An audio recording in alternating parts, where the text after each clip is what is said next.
우리는 유럽 사람이잖아. 그런데 한국 사람들이랑 입국할 때 똑같더라. 처음 이 말을 들었을 때 솔직히 좀 놀랐습니다. 보통 나라가 다르면 공항에서 대우도 다르고 줄도 따로 서고 질문도 많잖아요. 그런데 유럽 공항에서 한국 여권을 가진 친구들과 같이 입국 심사를 받았는데 정말 똑같이 통과하는 거예요.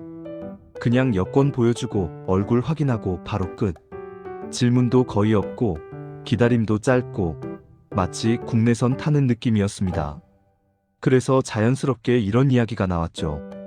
여행 유튜버 하기에 한국 여권이 진짜 좋은 것 같아. 미국 같은 나라에 가면 여권만 던지듯 확인하고 바로 보내주기도 하는데 반대로 한국에 오려면 어떤 나라 사람들은 비자부터 준비해야 하고 돈도 들고 서류도 복잡합니다. 그래서 농담처럼 이런 말도 나왔어요. 나도 한국 여권 있으면 바로 신청할 텐데. 얼마 전에는 유럽 여행을 다녀온 친구 이야기로 분위기가 더 달아올랐습니다.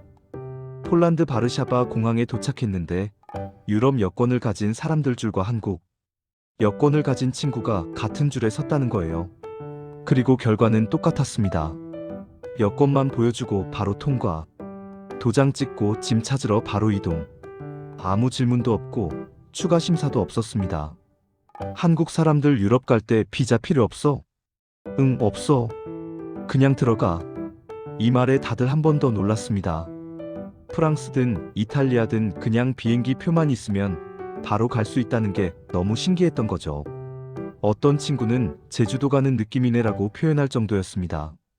반면 인도 여권을 가진 친구 이야기를 들으면 분위기가 완전히 달라집니다. 유럽에 가려면 전자비자부터 신청해야 하고 승인 기다리는 시간도 필요하고 심지어 승인받아도 입국이 거절될 수 있다고 합니다. 실제로 이유 없이 거절당하는 경우도 있다고 하니 여행 자체가 늘 불안할 수밖에 없죠. 예전에 베트남 여행을 갔다가 입국 거절을 당한 경험담도 나왔습니다. 한국인 친구는 아무 문제 없이 입국했는데 본인은 공항에서 멈춰 세워졌고 결국 다시 한국으로 돌아와야 했다는 겁니다. 호텔 예약도 전부 본인 이름으로 되어 있어서 들어간 친구도 아무것도 할 수 없었다고 하더군요. 그때 처음으로 여권의 힘이 이렇게 다르구나라는 걸 실감했다고 합니다. 그래서 자연스럽게 이런 결론이 나옵니다. 한국 여행 유튜버들이 많은 것도 다 이유가 있겠다. 어디를 가든 비자 걱정이 거의 없고 갑자기 비행기 표만 끊어서 떠나도 큰 문제가 없으니까 콘텐츠 만들기도 훨씬 수월하다는 거죠. 만약 여권이 약한 나라 사람이었다면 여행 자체가 훨씬 더 힘들었을 거라는 이야기도 나왔습니다. 하지만 모든 나라가 항상 한국을 무비자로 받아주는 건 아닙니다. 몇 년 전부터 일부 국가들은 한국인에게도 비자를 요구하기 시작했습니다. 특히 코로나 이후 규정이 많이 바뀌었죠. 예전에는 그냥 들어갈 수 있던 나라들도 이제는 사전 등록이나 전자 허가가 필요한 경우가 늘었습니다. 미국 이야기도 빠질 수 없었습니다. 어떤 친구는 출장 때문에 미국에 갔다가 공항에서 바로 입국 거절을 당했다고 합니다. 심사 과정이 굉장히 엄격했고 이유 설명도 거의 없이 다시 비행기에 태워보냈다고 하더군요. 그 경험이 너무 충격적이어서 아직도 생생하다고 했습니다. 그래도 전반적으로 보면 독일이나 폴란드 같은 유럽 여권도 상당히 강한 편입니다. 대부분 나라에서 큰 문제 없이 입국할 수 있고 심사도 빠른 편이죠. 다만 중동이나 일부 분쟁 지역, 러시아 같은 나라들은 여전히 입국이 까다롭거나 제한이 많습니다. 이야기가 이어지다 보니 한국인은 어떤 나라에서는 1년까지 체류가 가능하다는 흥미로운 사실도 나왔습니다.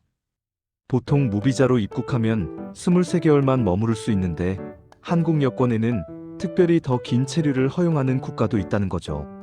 이런 점이 한국에 대한 신뢰를 보여주는 사례라고 할 수 있습니다. 또 재미있는 주제는 여권 색깔 이야기였습니다. 한국 여권은 왜 파란색일까? 예전에는 초록색이었는데 전자칩이 들어가면서 남색 계열로 바뀌었습니다. 한때 한국 여권이 너무 인기가 많아서 분실도 난 사례가 늘어나 보안 강화를 했다는 이야기도 나왔습니다. 실제로 한국 여권은 세계 여권 순위에서도 항상 상위권을 유지하고 있습니다. 처음 인천공항에 도착했을 때의 인상도 이야기했습니다. 진짜 깨끗했어. 공항 내부가 밝고 정돈되어 있었고 이동 동선도 편리했습니다.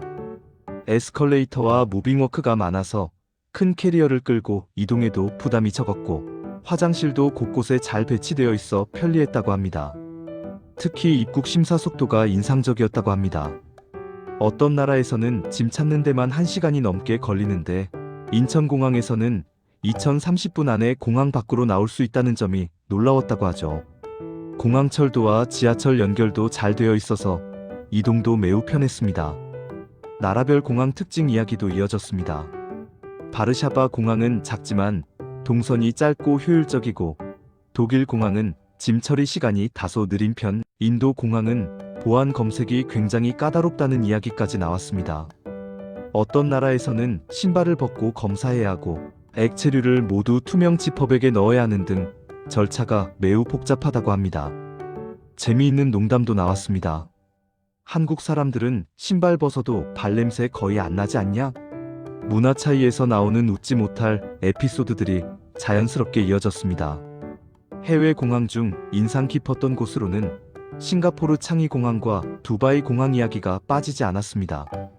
창이 공항은 실내 폭포와 정원, 쇼핑몰이 결합된 구조로 마치 테마파크 같고 두바이 공항은 명품 브랜드 매장과 초호화 인테리어, 심지어 자동차 추첨 이벤트까지 있을 정도로 스케일이 압도적이라고 합니다. 어떤 사람은 두바이 환승 중에 아이폰 경품에 당첨된 가족 이야기를 들려주기도 했습니다. 공항이 단순히 이동 공간이 아니라 하나의 거대한 엔터테인먼트 공간처럼 느껴졌다고 하죠. 그럼에도 불구하고 많은 사람들이 공통적으로 말한 건 그래도 인천공항이 제일 편하다 라는 점이었습니다. 빠른 동선, 깨끗한 시설, 친절한 안내, 안정적인 시스템까지 처음 한국에 왔을 때 느꼈던 그 안정감과 편리함이 아직도 기억에 남는다고 합니다. 결국 이 모든 이야기는 하나의 결론으로 이어집니다. 여권 하나가 단순한 신분증이 아니라 그 나라의 신뢰도와 시스템, 안전 수준을 그대로 보여주는 상징이라는 것. 어떤 여권을 가지고 있느냐에 따라 여행의 자유도가 완전히 달라지고 같은 공항에서도 전혀 다른 경험을 하게 된다는 사실입니다. 그래서 누군가는 말합니다. 나도 언젠가는 한국 여권 한번 가져보고 싶다. 그 말 속에는 단순한 편리함을 넘어서 안정된 사회와 신뢰받는 국가에 대한 부러움이 함께 담겨 있는지도 모르겠습니다.